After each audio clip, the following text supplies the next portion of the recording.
The mental side of sports performance is the subject of research the world over. But really, what is an athlete thinking and seeing as that pitch comes down the pipe? Well, a pair of Colorado State professors are taking a closer look, and they've set up a pretty unique case study they believe sheds new light on the cognitive experience of athletes. Lauren Canaster has the story. The sports world spits out a high volume of illogical cliches. Giving 110% is a mathematical impossibility, and nobody has ever launched a fly ball into orbit. It would surely explode once it broke through the atmosphere. And when athletes say it just seemed like everything started moving in slow motion, they're clearly exaggerating. Or are they?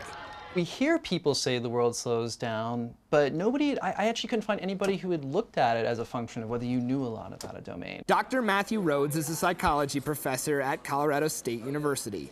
He's also an avid sports fan. About a year ago, he and his colleague David McCabe decided to look further into the notion that time slows down for elite athletes. I heard all these anecdotes with athletes saying, tonight the ball sort of seemed to slow down for me. I don't know, everything just seemed very slow as I was doing my task here.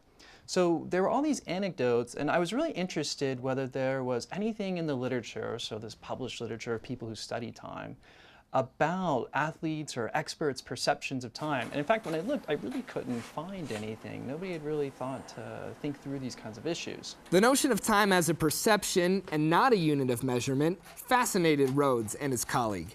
It's a really interesting thing from a number of levels. So we're actually making use of our time perception all the time. As a simple example, if you've ever crossed the road before, you're essentially estimating, say if you're going to cross and it's a relatively small road, you're essentially saying, okay, I think I have about 5 seconds. This seems like plenty of time to get across. So what I wanted to do was take a look at whether your perception of time changes as you know a lot about a domain or as you become very expert in a domain. Armed with a hypothesis, the two scientists next had to go about building a process to test their ideas.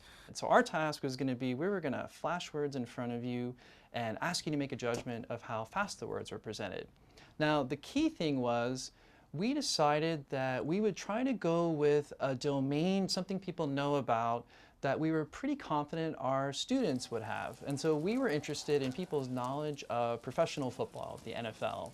And so our idea was we have a nice amount of variation in knowledge of football among our students, so we can take advantage of that. Rhodes and McCabe found their football experts and novices through a football questionnaire. And now that they had their subjects, it was time to test their perception of time. We had people come to our lab, and they sat in front of a computer screen, and we got them used to this task where you see words. It's kind of a strange task. Words are coming up really rapidly, like for 40 milliseconds or 60 milliseconds, keeping in mind that 1,000 milliseconds is 1 second. And this is, by the way, in this literature, it's not uncommon. You're using very brief durations. And if you give people a little practice, people are excellent at distinguishing between, say, a 40 millisecond and a 60 millisecond presentation. And the key thing is this.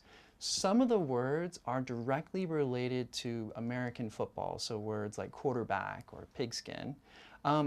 Other words had relations with football, but could also be used in other contexts. So for example, pigskin is very specific to football, whereas huddle is used in football, but huddle can be used in a lot of other contexts.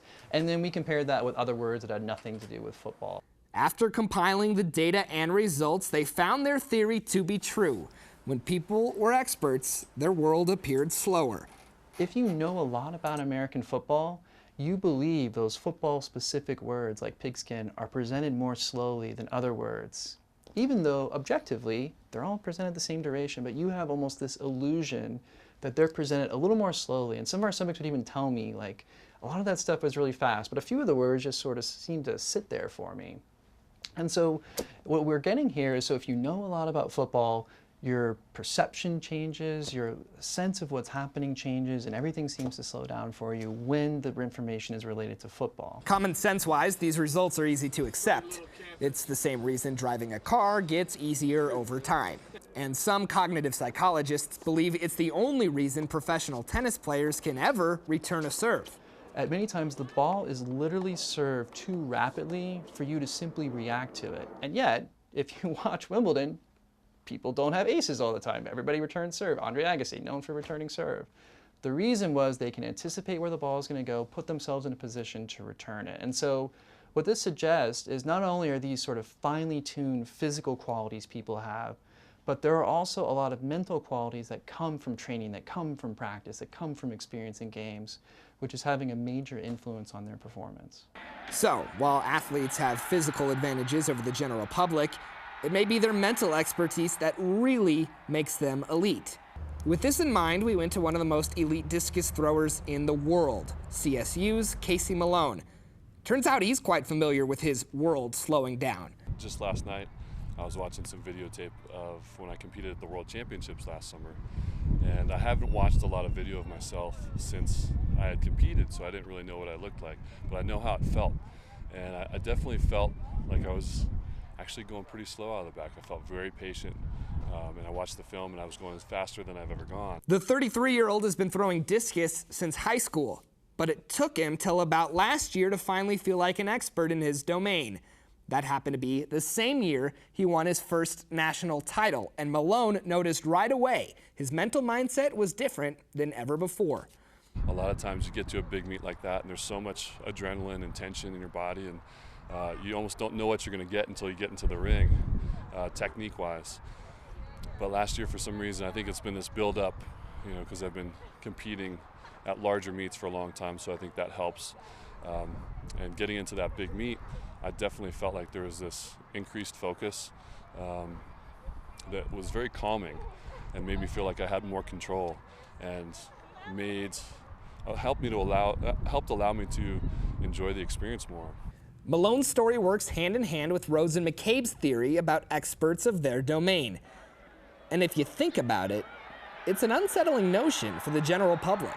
What this suggests then, though, is we often think of elite athletes as being almost extraordinary human beings, and their accomplishments are extraordinary, but there's a whole school of thought out there that they're not extraordinary because of their genetics, they're extraordinary because of the kinds of practice they engage in, and that kind of practice is what gives rise to this intense knowledge of your domain and the ability to anticipate and the sort of perception, I don't want to call it illusion, the perception that everything is slowed down.